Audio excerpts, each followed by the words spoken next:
সম্মেলন করার সুযোগ দিয়েছেন। বিগত 15 বছর 7 মাস 5 দিন বাংলাদেশের মাটিতে বিরোধী দলের নেতা কর্মীরা কোনো মিটিং করতে পারে নাই, কোনো সম্মেলন করতে পারে নাই। কিন্তু যারা করতে দেয় নাই তারা আজকে নাই,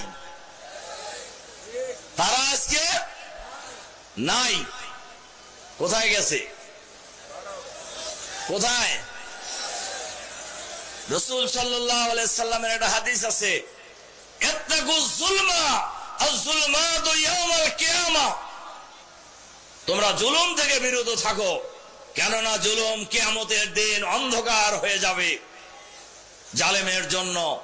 সেটা কিয়ামতের কথা বলছেন আল্লাহ রাসূল, দুনিয়াই তাদের জন্য অন্ধকার হয়ে গেছে। একজন বিচারপতি, আমি তার নাম বলি